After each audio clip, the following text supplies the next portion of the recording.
Hello students, आपका स्वागत है हमारे YouTube channel WTS way to success पर। सो बच्चों, आज हम करेंगे एप्लीकेशन ऑफ गोज लॉ।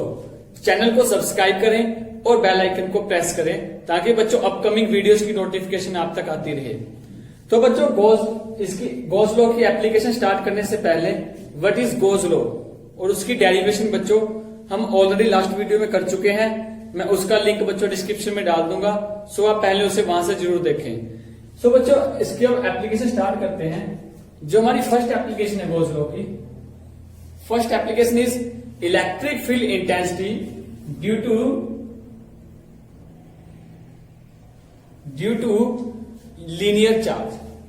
आपके पास लीनियर चार्ज के लिए आपको इलेक्ट्रिक फील्ड इंटेंसिटी निकालनी है, या बच्चों ये ऐसे भी लिखा सकता है वायर के लिए कि आपके पास इलेक्ट्रिक फील्ड इंटेंसिटी फॉर आपके वायर के लिए कि एक वायर की इलेक्ट्रिक फील्ड इंटेंसिटी क्या होगी जो कि आपकी यूनिफॉर्मली चार्ज है, कि यूनिफॉर्मली चार्ज वायर के लिए इलेक्ट्रिक फील्ड इंटेंसिटी क्या होगी, ये ऐसे दे देगा या वो लीनियर चार्ज के लिए देगा, दोनों सेम है। सो हम एक डायग्राम देखते हैं बच्चों कि suppose this is a wire, कि हमारी एक इनफाइनाइट एक लॉन्ग वायर है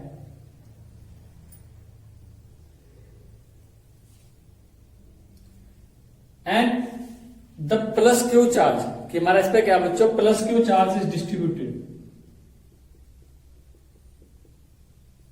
ऑल ओवर द वायर, कि प्लस क्यू चार्ज हमारा क्या है बच्चों इस पूरी वायर पे यूनिफॉर्मली डिस्ट्रीब्यूटेड है। सो हम क्या लेते हैं कि suppose there is point P, कि एक पॉइंट P है, उस पॉइंट पे हमें क्या करना है इलेक्ट्रिक फील्ड इंटेंसिटी वहां पे कैलकुलेट करनी है। सो हम क्या करेंगे, जो हमारा ये पॉइंट है इस पॉइंट को हम एक गॉसियन सरफेस लेंगे, उस सरफेस के ऊपर लेंगे कि हम क्या करेंगे गॉसियन सरफेस मान लेंगे और उस सरफेस के ऊपर कहीं पे हमारा क्या करेगा पॉइंट P आएगा। सो let us consider N Gaussian surface, कि हम बच्चे गॉसियन सरफेस कंसीडर करेंगे whose रेडियस इज R, जिसका रेडियस क्या है आपका R रेडियस का रहेगा, कि जो पॉइंट P है वो क्या है आपके यहां से R डिस्टेंस पे है, दिस वन, कि हमारा गॉसियन सरफेस क्या है R रेडियस क्या है और जो उसकी लेंथ है this is equal to L, कि हमने बच्चों क्या किया यहाँ पे एक सिलेंड्रिकल गॉसियन सरफेस को यहाँ पे कंसीडर किया और जो पॉइंट P है वो पॉइंट P हमारा क्या है उस सरफेस के किसी एक पॉइंट पे आया है। सो अब हम क्या करेंगे, हम करेंगे now according to Gauss law, Gauss law के अनुसार close integral of E dot ds, ये हमारा इक्वल टू क्या आएगा Q बाई एप्सिलॉन नॉट, ये हम ऑलरेडी लास्ट वीडियो में कर चुके हैं। सो अब हम क्या करेंगे यहां पे इस Q चार्ज को in the term of linear charge density लेके आते हैं। आपने लीनियर चार्ज डेंसिटी पढ़ा था कि linear charge density lambda this will equal to, वो हमारी किसके इक्वल होती है linear charge density, this is equal to charge per unit length. Charge per unit length आपकी लीनियर चार्ज डेंसिटी आती थी तो हमारा चार्ज इज इक्वल टू क्या आ जाएगा, this will B lambda L.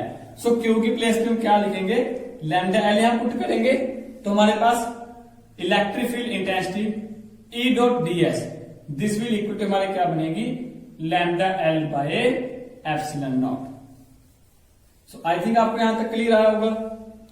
अब हम क्या लेते हैं, हम कहते हैं कि now there are 3 faces of a Gaussian surface, कि जो गॉसियन सरफेस था उसकी यहां पर क्या है 3 फेसेस हैं, there are 3 face of Gaussian S1, और जो सिलेंड्रिकल फेस है उसको मान लेते हैं S2 and this is S3, कि हमारे पास एक ये फेस है और एक सिलेंड्रिकल वाला और एक उस साइड का हो गया, कि 3 फेस है और इन 3 फेस में हम स्मॉल एरिया लेते हैं ds, कि हमारे स्मॉल एरिया है एक ये वाला एरिया हो गया small area ds, one is here this is also ds, and एक हम पॉइंट P पे मानते हैं स्मॉल एरिया ds। अब बच्चों हमें क्या देखना होगा, ये इन एरियाज पे इलेक्ट्रिक फील्ड इंटेंसिटी में क्या देखनी है, डायरेक्शन देखनी है। तो वो डायरेक्शन देखो पॉजिटिव चार्ज के लिए क्या रहती है इलेक्ट्रिक फील्ड, वो आपकी आउटवर्ड रहती है। बट अब यहां पे क्या है, जो पॉइंट है बच्चों ध्यान से सुनना है यहाँ पे, कि जो यहां हमारा चार्ज है वो पूरी वायर के ऊपर यूनिफॉर्मली डिस्ट्रीब्यूटेड है। तो there are large number of charge particle, तो हर एक पार्टिकल की क्या होगी, अपनी अपनी इलेक्ट्रिक फील्ड होगी। तो अब उन सभी का रिजल्टेंट हमारा क्या आएगा, मैं आपको एक डायग्राम से समझाता हूं कि सपोज ये हमारी एक यूनिफॉर्मली डिस्ट्रीब्यूटेड चार्ज की एक हमारी वायर है जो इनफाइनाइट लेंथ की है। हम यहां कहीं पॉइंट पी लेते हैं इस पे, और हम क्या करते हैं, हम दो स्मॉल एलिमेंट डीएल के, ये भी आपका स्मॉल एलिमेंट है, और एक स्मॉल एलिमेंट हमने यहां पे लिया कि दिस इज पॉइंट P1 पे, वो पॉइंट P2 पे। दो स्मॉल एलिमेंट हैं which are equal distance from the origin, कि जो हमारा ओरिजिन है इस ओरिजिन से दोनों क्या है, बराबर दूरी पे पड़े हैं। सो बच्चों जो इस एलिमेंट P1 की वहां इलेक्ट्रिक फील्ड इंटेंसिटी होगी P पे, वो क्या होगी आपकी, आउटवर्ड जाएगी ऐसे, हम इसको E1 लिख देते हैं। सिमिलरली जो आपका P2 है, P2 एलिमेंट की इलेक्ट्रिक फील्ड इंटेंसिटी क्या होगी आपकी, इस डायरेक्शन में जाएगी E2। अब हम अगर E1 और E2 को इसको रिजोल्व करें इन टू परपेंडिकुलर कंपोनेंट, इसके दो कंपोनेंट इसको रिजोल्व करते हैं। सो इस E1 के लिए एक कंपोनेंट आपका ऐसे आएगा और सेकंड वन लाइक, आपके दो कंपोनेंट्स के ऐसे बनेंगे। सिमिलरली इसके भी दो कंपोनेंट बनेंगे, एक आपका इस डायरेक्शन में बनेगा और सेकंड क्या बनेगा आपका, वो इस डायरेक्शन में सेम डायरेक्शन में जाएगा। सो बच्चों जो ये कंपोनेंट और ये कंपोनेंट है, ये दोनों क्या करेंगे, मान लो ये पॉइंट P था, इसको R1 बोल देते हैं और इसको R2 बोल देते हैं, कि जो PR1 है और PR2 है ये दोनों क्या होंगे, इक्वल और अपोजिट होंगे। So both are cancel each other, ये वो दोनों क्या कर रहे हैं, एक दूसरे को कैंसिल कर रहे हैं, और इन दोनों का रिजल्टेंट क्या है आपका, इस डायरेक्शन में जा रहा है। तो जो इन दो एलिमेंट हैं, इन दो स्मॉल एलिमेंट की जो इलेक्ट्रिक फील्ड का रिजल्टेंट आया वो क्या आया, इस डायरेक्शन में, आर आपका आर PR डायरेक्शन में गया है। सो ये क्या है बच्चों, रेडियल आउटवर्ड, आपका जो यहाँ पे रिजल्टेंट आया है वो दोनों क्या गया, आउटवर्ड गया है, इस वायर के परपेंडिकुलर या रेडियली आउटवर्ड गया है। सो सिमिलरली बच्चों जितने भी नंबर ऑफ एलिमेंट होंगे, क्योंकि ये क्या है आपके पास यूनिफॉर्म चार्ज डिस्ट्रीब्यूट इस वायर पे और इनफाइनाइट लेंथ की वायर है, तो जितने भी यहाँ पे स्मॉल एलिमेंट होंगे, सो वो सभी एलिमेंट्स की फील्ड क्या रहेगी, आउटवर्ड रहेगी। और अब ये जो वायर है आपकी वो इनफाइनाइट लेंथ की है, तो उसके ऊपर जो पोजीशन होगी P की, वो कहीं भी हो उसका कोई प्रभाव नहीं पड़ेगा। तो इलेक्ट्रिक फील्ड की जो रिजल्टेंट वैल्यू आएगी वो हमेशा क्या आएगी, रेडियल आउटवर्ड आएगी। सो आई थिंक आपको क्लियर हो गया होगा कि इलेक्ट्रिक फील्ड की डायरेक्शन वो कैसे आई है आपकी आउटवर्ड। सो अब ये हमारी क्या है, इनफाइनाइट लेंथ की वायर थी, तो जो यहाँ इस सरफेस पे इलेक्ट्रिक फील्ड इंटेंसिटी की डायरेक्शन होगी वो क्या रहेगी आपकी, आउटवर्ड ऐसे, यहाँ पे एक ही डायरेक्शन क्या गई, आउटवर्ड गई इलेक्ट्रिक फील्ड की। सिमिलरली बच्चों जो ये एरिया है, इस एरिया के लिए भी इलेक्ट्रिक फील्ड इंटेंसिटी की डायरेक्शन क्या आएगी, दिस विल ऑल्सो आउटवर्ड, वो भी आपकी आएगी इस डायरेक्शन में आएगी। और सिमिलरली इसकी डायरेक्शन भी क्या आएगी बच्चों, आउटवर्ड आएगी इलेक्ट्रिक फील्ड ई की। सो तीनों के लिए डायरेक्शन क्या गई, आउटवर्ड गई। और अब एरिया वेक्टर की बात करते हैं। अब एरिया वेक्टर क्या होता है, लास्ट वीडियो में पढ़ा था बच्चों, वो क्या रहता है आपका, नॉर्मली आउटवर्ड होता है वो भी। सो एरिया वेक्टर इसके लिए भी क्या आएगा बच्चों, यहाँ पे ds आउटवर्ड डायरेक्शन में आएगा। और अब जैसे कि बच्चों सरफेस एरिया ऐसे है, तो इसके 90 डिग्री पे आएगा एरिया वेक्टर, तो यहाँ पे एरिया वेक्टर इस 90 डिग्री क्या बनेगा, इस डायरेक्शन में आएगा ds एरिया वेक्टर। और ऐसे ही बच्चों इसका भी जो आपका एरिया वेक्टर होगा वो नॉर्मली आउटवर्ड जाएगा, तो इस एरिया के लिए क्या आएगा, इस डायरेक्शन में आएगा ds। तो बच्चों यहां पे आओ आप, तो ये हमने क्या किया है, close integral of E dot ds for the Gaussian surface. But अब हमने क्या किया, गॉसियन सरफेस के अलग अलग तीन फेस की बात की है। सो हम डिफरेंशिएशन जो है हमारा क्लोज इंटीग्रल था सरफेस का, उसको ओपन करेंगे। तो जब हम ओपन करेंगे तो बच्चों ये क्लोज का निशान है, ये आपका यहां पे नहीं आएगा। सो आपके यहां क्या बनेगा, integration of E dot ds for surface S1 plus integration of E dot ds for surface S2 plus integration of E dot ds for surface S3 कि बच्चों S1 S2 और S3 का जो इंटीग्रेशन था हमारा, जो सरफेस था उसको हमने क्या कर दिया यहाँ पे ओपन कर दिया, और एक क्लोज जो था यहाँ पे क्लोज का जो निशान था वो हमने यहां से हटा दिया और उसको ऐड कर लिया। तो दिस विल इक्वल टू हमारा क्या बनेगा, lambda L by epsilon naught. अब बच्चों क्या करेंगे, जो इसके वेक्टर्स है इसको हटाएंगे, उसकी डायरेक्शन लिखेंगे या कॉस की फॉर्म में लेके जाएंगे, तो ये हमारा क्या बनेगा, ई डॉट ds को हम लिखेंगे बच्चों, डॉट प्रोडक्ट लिखते हैं, ई डॉट ds का क्या बनेगा, eds cos theta, dot product को हम लिखते हैं यहां पे। सो ये क्या बनेगा, eds cos थीटा। बट बच्चों जो एंगल है आपका S1 सरफेस के लिए, E और ds में क्या एंगल है आपका, 90 डिग्री का एंगल आ रहा है, क्योंकि वो बच्चों रेडियल आउटवर्ड है और ये एरिया से नॉर्मली आउटवर्ड है आपका। सो आपका जो एंगल आएगा वो क्या बनेगा यहाँ पे, एंगल 90 डिग्री।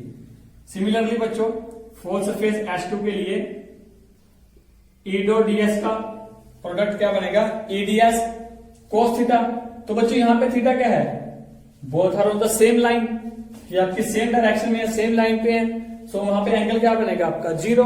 तो यहाँ क्या आएगा, cos 0 प्लस S3 सरफेस के लिए क्या बनेगा, ये eds, इसका डॉट प्रोडक्ट क्या आएगा बच्चों, eds, यहां भी एंगल क्या है 90 आएगा, तो 90 cos 90 degree is equal to lambda L by epsilon naught. अब बच्चों cos 90 हमारा क्या होता है, 0। तो जब cos 90 0 हुआ, सो ये जो है S1 सरफेस के लिए है, और जो S3 सरफेस के लिए हमारा क्या हो जाएगा बच्चों, 0 हो जाएगा, और cos 0 हमारा क्या रहता है, 1 रहता है। सो मैं इसको यहां लिख देता हूं। तो बच्चों ये तो 0 हो गए हमारे, तो दिस विल बी 0 प्लस ये क्या बनेगा, cos 0 1 आ जाएगा, this will be integration of E ds plus, sorry बच्चों क्लोज नहीं आएगा यहाँ पे, E ds plus 0 is equal to lambda L by epsilon naught. So बच्चों यहाँ पे E कांस्टेंट, इसको बाहर लेके आएंगे हम, सो हमारा क्या बनेगा, integration E integration of ds is equal to lambda L by epsilon naught. So अब यहाँ ds का इंटीग्रेशन क्या बनेगा हमारा, ds का इंटीग्रेशन क्या आएगा हमारे पास, s आ जाएगा, इंटीग्रेशन ऑफ हमारा क्या बनेगा वहां पे, कांस्टेंट में बच्चों, तो कांस्टेंट के लिए हमारा क्या बनेगा वहां पे, ds का इंटीग्रेशन क्या बनेगा, s बनेगा। आपको पता है बच्चों, जो यहाँ पे ds का इंटीग्रेशन s आ गया। सो सरफेस एरिया, ये s क्या है हमारा, सरफेस S2 है, क्योंकि हमें 2 के लिए कर रहे हैं बच्चों, यहाँ पे जो इंटीग्रेशन था हमारा S2 सरफेस के लिए था, तो जो एरिया है वो S2 का एरिया आएगा। तो जो ये सिलेंड्रिकल सरफेस है, सिलेंड्रिकल सरफेस का एरिया क्या होता है, 2 पाई h। तो वो एरिया हमारे पास क्या रहता है बच्चों, 2 पाई h रहता है। बट अब यहाँ पे h जो हाइट है वो हमारी क्या है, सिलेंडर की लेंथ आएगी, सो वो क्या बनेगा, 2 पाई RL। तो बच्चों एरिया क्या बन गया आपके पास, 2 पाई RL। तो इसकी वैल्यू में आप पुट करेंगे तो क्या बनेगा, E into 2 pi RL is equal to lambda L by epsilon naught. So L से L हमारा कैंसिल हो जाएगा, और 2 पाई R को हम नीचे ले आते हैं, तो हमारा क्या बनेगा, E is equal to, so 2 pi R नीचे गया, 2 पाई एप्सिलॉन नॉट, और ये क्या बनेगा बच्चों, lambda upon R। So this is the electric field intensity, हमारी क्या बनी है, 1/2 pi epsilon naught lambda upon R। This is the electric field intensity at point P due to uniformly charged wire, जो यूनिफॉर्मली चार्ज वायर है, या फिर बच्चों को बोलते due to a linear charge, हमारी इलेक्ट्रिक फील्ड इंटेंसिटी हमने calculate की। सो ये हमारी एक एप्लीकेशन थी बच्चों गॉसेस लॉ की।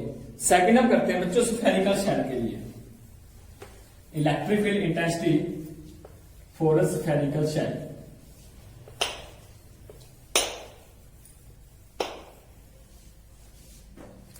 नाउ जो सेकंड एप्लीकेशन है बच्चों, this is electric field intensity for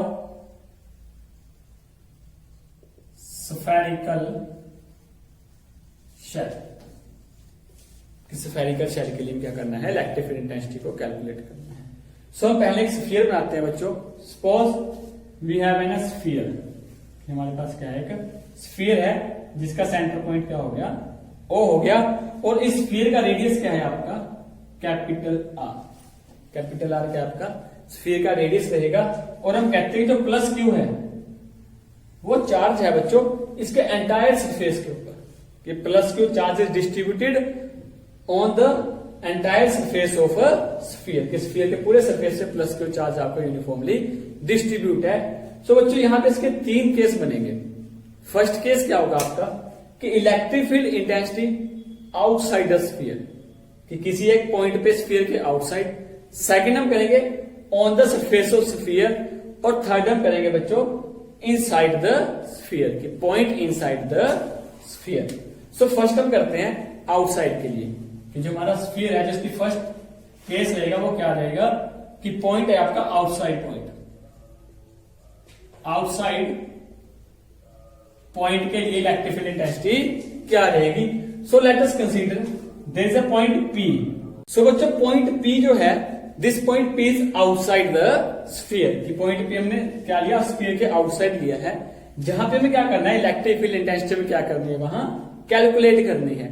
so बच्चों पॉइंट P कहते हैं कि वो जो है वो this is at radius R, कि वो स्मॉल r पड़ा है फ्रॉम सेंटर O, और r रेडियस लेके बच्चों में एक और स्फीयर मेजर करेंगे। यहां पे r रेडियस लेके कहते हैं कि हमारा एक और स्फीयर बना हुआ है यहां, जिस स्फीयर को हम क्या बोल देंगे this is the Gaussian surface, कि हमने पॉइंट P जो जिस r डिस्टेंस से पड़ा है उस r को रेडियस लेके हमने एक और स्फीयर माना जिसको हमने क्या बोले this is the Gaussian surface, जिसके हर एक पॉइंट पे इलेक्ट्रिक फील्ड इंटेंसिटी क्या रहेगी आपकी सेम रहेगी। सो बच्चों हमें क्या करना है P पॉइंट पे इलेक्ट्रिक फील्ड इंटेंसिटी निकालनी है। So now according to Gaussian theorem, Gaussian theorem में क्या बताती है close integral of E dot ds, close integral of surface, surface का होता है बच्चों close integral E dot ds, this will equal to Q upon epsilon naught. तो बच्चों में क्या करना है स्फीयर के लिए निकालना था, तो अब हम यहां पे क्या लेंगे पॉइंट P पे हम इसको एक स्मॉल एरिया मान लेते हैं ds, कि हमारे पास है इस गॉसियन सरफेस पे कोई स्मॉल एरिया लिया हमने ds। तो जो यहां पे ds होगा बच्चों उसकी डायरेक्शन क्या रहेगी this will B normally outward, और यहां जो पॉजिटिव चार्ज है तो इलेक्ट्रिक फील्ड इंटेंसिटी भी क्या आएगी आपकी यहां पे वो भी आपकी आउटवर्ड रहेगी। सो अब हम क्या करें इसके डॉट प्रोडक्ट को सोल्व करते हैं। तो हमारा डॉट प्रोडक्ट क्या आएगा इसका E डॉट ds का क्या बनेगा EDS cos थीटा, और cos थीटा angle between E and ds, वो एंगल क्या है बच्चों both are on the same line, so angle is 0। तो हमारा यह क्या बनेगा cos 0, this cos 0 will equal to Q by epsilon naught. So अब 0 cos 0 क्या रहता है आपका 1 रहता है, तो ये क्या बनेगा आपके पास integral of EDS is equal to Q by epsilon, E constant बाहर आ जाएगा आपके पास क्या बनेगा integration of ds is equal to Q by epsilon naught. अब ds का इंटीग्रेशन क्या होगा S आएगा, और S क्या है area of sphere, means area of Gaussian sphere का आपका एरिया आ जाएगा। सो उसको हम क्या लिखेंगे, अब ध्यान देना बच्चों दो रेडियस है हमारे यहाँ पे, दो स्फीयर हैं, एक हमारा क्या है स्फेरिकल शेल का है और second is the Gaussian sphere, means एक आपका गॉसियन स्फीयर है। तो बच्चों जो गॉसियन स्फीयर है वो उसका रेडियस क्या है r है, तो हमें एरिया किसका लेना है गॉसियन स्फीयर का लेंगे, तो वो क्या बनेगा 4 पाई r स्क्वायर। तो इसका इंटीग्रेशन क्या बनेगा 4 पाई r स्क्वायर, तो क्या बनेगा E इंटू 4 पाई, तो बच्चों यहाँ r का आएगा आपका स्मॉल r स्क्वायर, इसका ध्यान रखना है आपने कैपिटल नहीं लगाना। तो 4 pi r square is equal to क्या बन जाएगा Q by epsilon naught. So hence E is equal to क्या आएगा आपके पास Q 1 बाय ये 4 पाई एप्सिलॉन नॉट के साथ गया तो क्या बन गया 4 pi epsilon not and Q upon r square, this is the electric field intensity. तो बच्चों आई थिंक आपको क्लियर हो गया होगा। तो ये क्या था आपका just point outside the sphere, की जब पॉइंट आउट स्फीयर के आउटसाइड रहता है। और बच्चों ये इलेक्ट्रिक फील्ड आपने ऑलरेडी हमने पहले भी पढ़ी है कि एक सिंगल चार्ज के लिए भी आपकी सेम इलेक्ट्रिक फील्ड की वैल्यू आती है। क्या कोई चार्ज आपका कोई कंसंट्रेटेड चार्ज होता है एट द सेंटर, तो उस चार्ज के लिए भी इलेक्ट्रिक फील्ड इंटेंसिटी क्या रहती थी 1/4 pi epsilon Q by r square, और सेम आई आपके एक स्फीयर के लिए। सो अब नेक्स्ट है बच्चों, अगर हमारे पास जो पॉइंट है कि अगर हमें पॉइंट ऑन द सरफेस की इलेक्ट्रिक फील्ड इंटेंसिटी निकालनी है at a point on the surface of sphere, तो इसी डायग्राम का यूज कर लेते हैं हम कि जो हमारा वो पॉइंट है, वो पॉइंट क्या है, पी पॉइंट वो स्फीयर के सरफेस पे ही पड़ा है। तो बच्चों यहां पे आर इज इक्वल टू क्या बन जाएगा आपका, कैपिटल आर रहेगा। तो अब जो हमारा इसका स्फीयर का सरफेस है, उसी सरफेस को हम क्या मेजर करेंगे, यहाँ गॉसियन सरफेस मानेंगे। और बच्चों इस पे यहाँ पे एक स्मॉल एरिया ले लेंगे, दिस इज द ds, उसकी डायरेक्शन आउटवर्ड रहेगी। और इलेक्ट्रिक फील्ड भी यहाँ क्या रहेगी आपकी, वो इलेक्ट्रिक फील्ड भी आपकी क्या रहेगी, आउटवर्ड रहेगी। So applying the Gaussian theorem, E dot ds will equal to, वो आपका क्या बनेगा, Q बाय एप्सिलॉन नॉट। और यहां से बच्चों वैल्यू क्या बनेगी आपके पास, E बाहर आ जाएगा, आपका पहले डॉट प्रोडक्ट ले लेते हैं इसका। सो क्या बनेगा, EDS cos थीटा, थीटा 0 है तो क्या बनेगा, cos 0 is equal to Q by epsilon naught. और cos 0 1 हो जाएगा, तो पीछे क्या बचेगा आपका EDS, और E कांस्टेंट को हम बाहर ले आते हैं, तो integration of ds is equal to Q by epsilon naught. अब इंटीग्रेशन क्या आएगा ds का, वो एरिया आएगा स्फीयर का, सो वो क्या बनेगा 4 pi r square. So E into 4 pi. अब small r is equal to क्या है, कैपिटल आर रहेगा, तो हम क्या लिख लेंगे यहाँ, capital R square is equal to Q by epsilon naught. So E is equal to क्या बन गया आपके पास 1 by 4 pi epsilon naught Q upon R square. So this is the electric field intensity on the surface of the sphere. So I think बच्चों आपके भी clear होगी। अब हम नेक्स्ट थर्ड वन करते हैं बच्चों। अब यहां पे ध्यान दो कि जो हमारा आर है बच्चों, ये आर क्या इसके सरफेस पे है। सो ये जो आपकी फील्ड आई है, this is the maximum value, जो आपकी इलेक्ट्रिक फील्ड रहती है, this is the maximum value to electric field intensity for a sphere, कि उसके सरफेस के ऊपर इलेक्ट्रिक फील्ड की वैल्यू क्या रहती है, मैक्सिमम रहती है। थर्ड केस है जो आपका पॉइंट इनसाइड द स्फीयर, जो आपका पॉइंट है, this is inside the sphere, कि जो हम पॉइंट P लेंगे, कि जो हमारा स्फीयर था, उस स्फीयर के इनसाइड रहेगा पॉइंट P। हम कहते हैं वो जो डिस्टेंस है, this is small distance, R पे पड़ा है। और बच्चों इस R पे मैं स्फीयर बना लेंगे, जो हमारा क्या बनेगा, this is the Gaussian sphere.